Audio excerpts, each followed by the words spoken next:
when Barron Trump tried to publicly shame Jasmine Crockett on live television. He was desperate to show he mattered, but nobody was prepared for how fast the tables would turn just moments later. The energy in the room was intense. It was a nationwide broadcast of a high-profile panel about ethics in politics. Blazing studio lights glared down, cameras captured every angle, and an audience filled with students, commentators, and media insiders leaned forward, hanging on to every second of the tension. On one side stood Jasmine Crockett, calm and resolute, fighting not only for her own reputation, but for every woman who's ever been dismissed or belittled. Across from her stood Barron Trump, eager to prove himself, stepping into the spotlight, determined to carve out his own space beneath his father's towering shadow. He projected confidence, though he was still untested. The focus of the debate was integrity in modern politics, and the moment felt like it could make or break careers. As Jasmine started to speak, the mood shifted noticeably.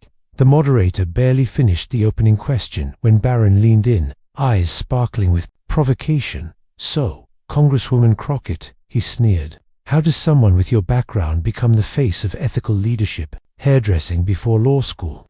A few restrained laughs rolled through the studio. Barron leaned back, looking smug, certain he'd scored a hit, but Jasmine stayed cool. "Yes, Barron, I worked 3 jobs to pay my way through school and graduated. At the top of my class. I don't have a trust fund. I have receipts." Her voice was firm and precise. The audience rustled, shifting its focus. Barron's smirk flickered before he tried to rally. "And hey, before we go deeper, don't forget to hit that subscribe button so you never miss stories they don't want you to see. Smash the like button if you're loving this showdown, and drop a comment to tell me where in the world you're watching from. Now, back to the topic." "Nice comeback," he said. "But your voting record says otherwise. Didn't you vote against?" "Let me stop you right there," Jasmine interrupted, lifting a hand confidently. "You're talking about House Resolution 214, which I co-sponsored. The amendment I voted against would have pulled funding from public schools in my district. Context matters, Mr. Trump, though I'm not surprised that bit didn't make it into your prep notes." Several audience members laughed, sensing the power shifting. Barron blinked, trying to stay on his feet. "But surely you'll admit politics is about more than fiery speeches and identity politics," he said, fixing his gaze on her. "You're attacking identity, not real policy." Jasmine's jaw set. "I've been called too loud, too ambitious, too emotional. But what I've never been called is unprepared. You thought you'd throw me off with cheap shots, but I'm here to talk about policy and real solutions. If you're ready for an honest debate, I'm all in. But if you're just here to play games, maybe you're on the wrong stage." The air felt thicker. Cameras zoomed closer. Barron dropped his eyes to his notes, momentarily speechless. The audience, which started off neutral, was beginning to lean toward Jasmine. Turning to the audience, she said, "Every time a woman walks into a place like this, especially a black woman, there's this silent assumption that we have to prove we belong in a way other people don't. But I didn't come here to be underestimated. I came here to be heard." Silence settled over the room. The crowd was locked in now. Barron gave a forced laugh, trying to regain the upper hand. "Well, this definitely isn't the lecture I came for." "No," Jasmine said evenly. "It's the one you clearly needed." The audience erupted with laughter, sensing the momentum had shifted completely. Barron had undeniably lost the first round, but he leaned closer to the mic, forcing a casual grin. "Congresswoman, I'm sure you've rehearsed some slick one. Cute, but weren't you recently under investigation for ethics issues involving donor funds?" It was the classic escalation tactic. Murmurs spread through the crowd. Even the moderator raised an eyebrow in surprise. Jasmine didn't even blink. "I'm glad you brought that up," she replied smoothly. "It's the perfect example of what happens when half-truths get twisted by people more focused on headlines than the facts. Yes, my name appeared in a review because of a routine audit of campaign expenses. No charges, no violations. You already knew that. You're just counting on everyone else not knowing." The murmurs grew louder. Audience members shot each other looks. Barron sat stiffly now, his usual cockiness giving way to visible frustration. "Don't act like the victim," he shot back. "You're good at spinning things. You pretend to be the underdog, but you're just another politician hiding behind identity politics." Jasmine paused, then leaned in, her eyes locked on his. "When women like me speak with passion, we're labeled emotional. When we defend ourselves, we're called angry. But when someone like you who's never held elected office shows up, you're treated like you're automatically credible." Barron stared at her, stunned into silence. The room grew utterly quiet. "I've stood in courtrooms fighting for people whose lives were at stake. I've represented families who couldn't afford a lawyer. You think you're going to shake me with some cheap headline?" Everyone held their breath. "You expected me to back down, but I'm standing here armed with facts, focus, and fire. I'm not here to play pretend democracy with someone whose biggest achievement is being born with a famous last name. You're just a pampered kid." Gasps swept through the audience. Barron's face tightened, his cool mask slipping. For the first time, he looked rattled. "You're turning this into a personal attack," he snapped. "I'm just responding to one." Jasmine shot back, her tone sharp. "But if you'd rather talk policy, let's talk policy. Want to discuss voter suppression, environmental rollbacks, or his character assassination? All you've got?" Laughter rippled through the crowd. Barron shifted in his seat, flustered. "You're trying to win with theatrics," he accused. "No," Jasmine countered. "I'm winning because I came prepared. You showed up entitled. You're just a pampered kid." Gasps again, then whispers and applause. The crowd was shifting. Barron didn't realize the trap he was walking into. Leaning forward, he tried to seize control. "All right, Congresswoman, enough slogans. Let's see how you handle the details." He pulled out a thick document and waved it dramatically. "This is a red-line draft of the federal infrastructure expansion bill. There's a $230 million funding shift in here from at-risk minority neighborhoods into industrial zones. You backed this, so either you didn't read it, or you're supporting policies that hurt the very communities you claim to defend." Boom. He leaned back, arms folded, looking smug. The audience murmured. It was meant to be a knockout, but Jasmine didn't blink. She actually smiled. "Page 412, Section 17B, she replied coolly. "Yes," Barron retorted, "unless you need time to look it up." "I don't need time," Jasmine said. "Unlike you, I didn't skim this bill. I helped write it." The crowd shifted, leaning in. Jasmine turned to the moderator. "Can you pull up the live draft of the bill?" The screen lit up.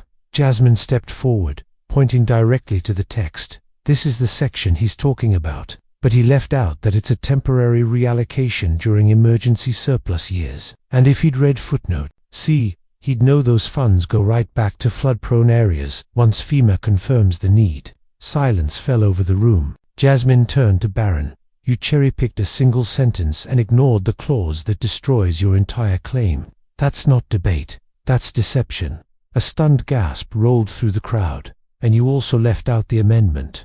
I wrote for transparency reporting in this section. That passed the Oversight Committee 3 weeks ago. So not only did I read the bill, he made it better." Applause started in one corner and spread through the room. Barron looked stunned. He flipped through his pages, searching for a comeback. "You tried to use this document to trap me," Jasmine said, stepping back toward her seat. "But you just exposed yourself. You came with headlines. I came with facts." She paused, then delivered the blow. "And if you're going to lecture people on legislative details, Barron, you might want to read the footnotes next time." The crowd exploded in cheers, whistles, and laughter. Barron looked shell-shocked, like someone who'd wandered into a boxing ring and only just realized his opponent was a professional fighter. He stammered, glancing at the moderator for help, but none came. Jasmine sat down slowly, perfectly composed. Her quiet confidence hit harder than any shouting could. And just when the room thought it was all over, she leaned in and said softly, "The final bombshell still hasn't even dropped." Barron was floundering, and everyone knew it. Moments earlier, he'd marched in, convinced he had a perfect gotcha hidden in a dense infrastructure bill. But Jasmine had dismantled him with surgical precision. The tide had turned. Trying to salvage something, Barron said, "Okay, maybe that's true. But this bill still raises government spending by over $1.1 trillion. The American people don't want higher taxes to feed more bureaucracy." He paused, fishing for applause. Nothing came, only quiet side glances. Barron scanned the room, lips pressed tight, and frankly, he continued, voice rising, "This emotional manipulation is what politicians like you rely on. You toss out buzzwords and avoid the real consequences." Jasmine didn't say a word. She let him unravel. And just because you're a defense attorney doesn't mean you're suddenly an economist, he added, but the insult felt empty. Jasmine remained still and unshaken.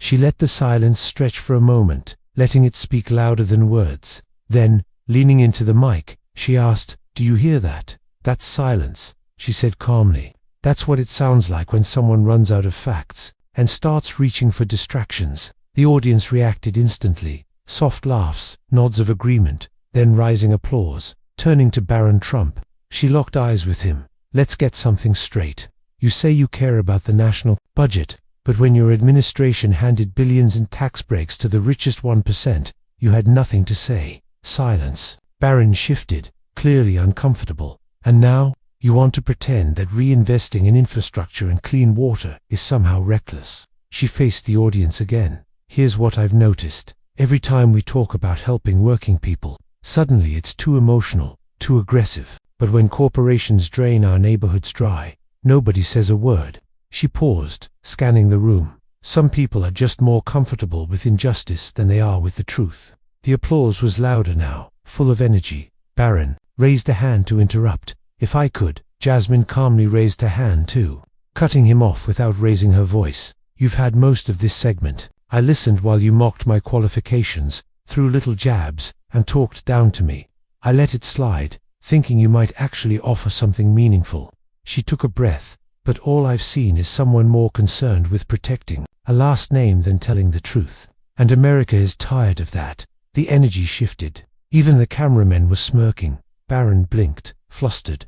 He tried to recover. This is exactly why people don't trust politicians. You twist words. You avoid the real." "I just answered you," Jasmine replied coolly. "You just didn't like the answer." The crowd erupted. Barron looked rattled. He fumbled with his notes, muttered under his breath, and then made his biggest mistake yet. He tried to laugh it off. "You're clearly just chasing viral clips," he scoffed. "Enjoy your 15 seconds. Jasmine tilted her head slightly, her voice turning to ice. "No, Barron, I'm not here for viral clips. I'm here for the truth. You just happened to walk right into it."